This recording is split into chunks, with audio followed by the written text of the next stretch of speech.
Lamentablemente este es un programa sobre crisis. Lamentablemente lleguemos a Venezuela, referendo revocatorio, la Carta Democrática, el drama venezolano, qué se puede hacer, qué se está haciendo y sobre todo la lectura desde la formación, la experiencia del profesor Flavio Darío Espinal de este llamado a referendo revocatorio. ¿Es legal todo lo que se está haciendo? ¿Se ha hecho correctamente? ¿Cómo ve a Venezuela en las próximas semanas? Porque así estamos. Sí, mira, la Constitución de Venezuela, cuando se adoptó, como la duración del periodo presidencial fue de 6 años, un periodo largo, que incluso permitía la reelección, a diferencia de México, que son 6 años pero sin reelección, introdujeron la figura del referendo revocatorio, que quiere decir que se le dé la oportunidad al pueblo en un momento determinado, después de pasado 2 años, creo que son 2 años, el periodo mínimo de un gobierno para que el pueblo pueda decir si quiere continuar con ese gobierno o no. Es una figura que yo no simpatizo con ella porque la oposición siempre va a querer un referendo revocatorio y a Chávez se lo hicieron y él lo ganó. Bueno, el asunto está que la oposición en Venezuela está en ascenso, tiene mayoría en la Asamblea Legislativa, la Asamblea Nacional y ha buscado las firmas para el referendo revocatorio. Ellos se encuentran con una situación en la que llaman a buscar firmas, necesitaban creo que eran 200,000 y consiguen 2 millones a la vuelta de un par de días. Y entonces comienza... O sea, la ley manda qué cantidad de firmas se necesita para ese Según referendo. tengo entendido que son, en ese caso, según el porcentaje, unas 200,000 firmas. Pero ellos dicen que han obtenido como 2 millones de firmas. Pero eso es un hecho irrelevante porque ellos las firmas las tienen, por mucho, y la van a conseguir. Pero las autoridades electorales comienzan a objetarle todas las firmas y decir que no son válidas y que entonces no le van a autorizar el referéndum revocatorio. Se crea una situación difícil de tensión política. Por ahí otra cosa que tal vez sea más importante y no se nota mucho. La Asamblea Nacional ha pasado leyes y la Sala Constitucional de Venezuela ha interpretado el criterio de que la Asamblea está actuando por motivaciones políticas, no por motivaciones de hacer leyes para beneficio del país. Y ha construido una noción que viene del derecho administrativo de desviación del poder. Y dice, usted hace eso porque usted está desviando su poder, el que usted tiene por la Constitución, con otros fines que no son los fines para los cuales usted fue electo. Y la Sala Constitucional del Tribunal Supremo de Venezuela ha declarado inconstitucional todas las leyes que pasa la Asamblea Nacional controlada por la oposición. Entonces, evidentemente que hay un conflicto institucional, o sea, hay un problema serio. En medio de una crisis económica de escasez, de hiperinflación, etc. Entonces, tú mencionabas la Carta Democrática Interamericana y ya habíamos hablado un poquito de eso. La Carta Democrática le da poder al secretario general o a los países miembros de convocar una reunión del Consejo Permanente para que éste entonces decida qué hacer bajo el marco de la Carta cuando se produce una alteración del orden constitucional que resulte en una alteración del orden democrático. El secretario general Almagro produjo un documento en el que él sustenta porque él entiende que cae lo de la Carta. Que por cierto, ¿tú conoces al señor Almagro? Nunca lo he conocido, no, personalmente. Porque le dicen el puente, ¿no? No se parece que personalmente no es muy... No, nunca lo he conocido. Bueno. Entonces, los países miembros le dijeron, mira, su propuesta no la vamos a conocer.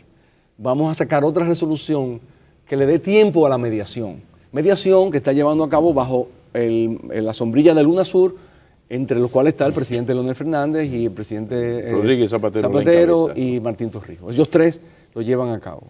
El día 23 de junio, ellos tres van a estar en la reunión del Consejo Permanente para rendir tal vez un informe o responder preguntas. El punto está en que yo entiendo que en algún momento tiene que haber un entendimiento para la celebración del referendo revocatorio, porque de lo contrario no va a haber una estabilidad política, va a haber una agitación permanente en Venezuela, la oposición va a mantener la presión, de la liberación de los llamados presos políticos, el gobierno dice que no son presos políticos, la presión porque el Congreso no está funcionando, porque la Sala Constitucional le dice que todo lo que usted hace, señor Congreso, no es constitucional porque usted está desviando el poder.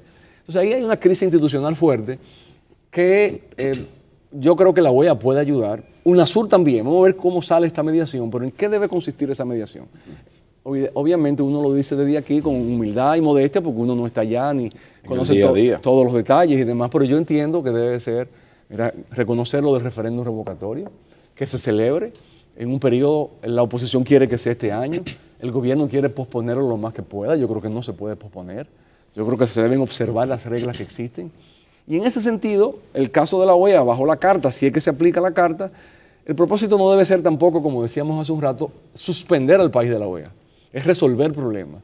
Y el problema se soluciona creándole la oportunidad al pueblo que dé un mandato, o a las autoridades actuales, o que diga que no, que las autoridades no pueden seguir, entonces llamar a nuevas elecciones anticipadas, ya de autoridades, donde hay una nueva competencia electoral para ver quién gana las elecciones. Si gana la oposición, entonces ya la oposición tendrá que hacerse cargo del poder. Las crisis políticas sazonadas por crisis económicas o crisis económicas que de tan graves llevan a crisis políticas, cuando no hay una mediación y la crispación es tal, como el caso venezolano, conducen a cosas sumamente peligrosas, porque desde fuera, desde la comodidad de la lejanía, bueno, hay un mandato constitucional, si 200, 300 mil firmas es lo que dice una ley, de repente yo en un abrir y cerrar de ojos tengo 2 millones.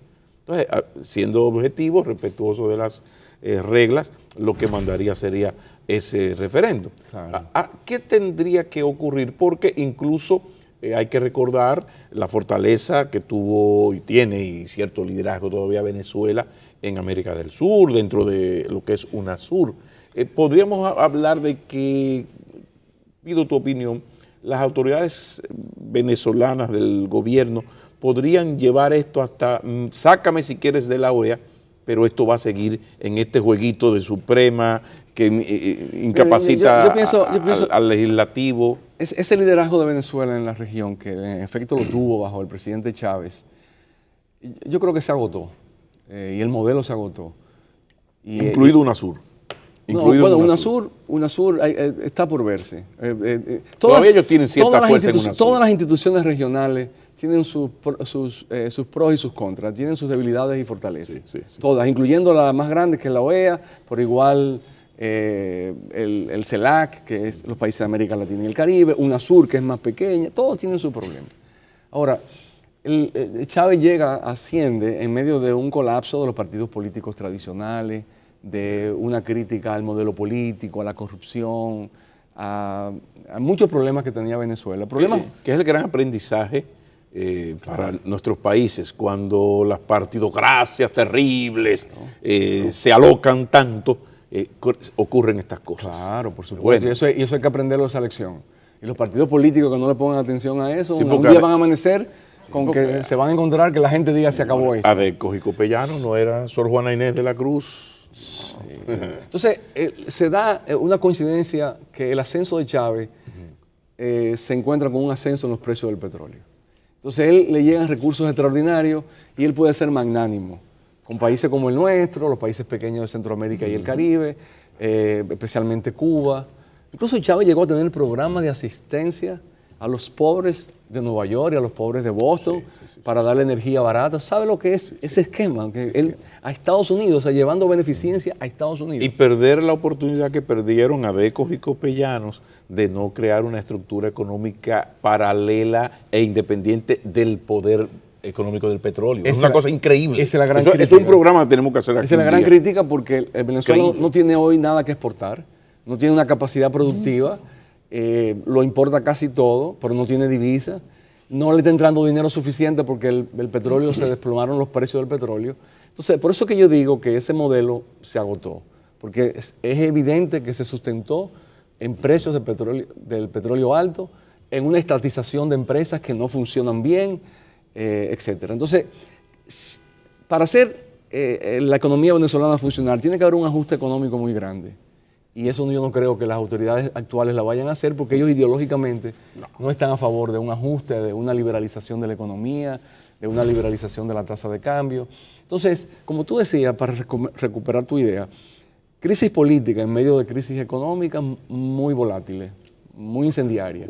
Porque es distinto cuando tú tienes una estabilidad económica, una expansión económica y se dan ciertos problemas políticos, tú tienes capacidad de maniobra. Porque la gente está contenta, la gente tiene su empleo, la mayoría, hay movimiento económico, pero si en medio de eso tú estás en la escasez, en la hiperinflación, el no acceso a productos básicos porque no lo puedes importar. Entonces la pista se calienta.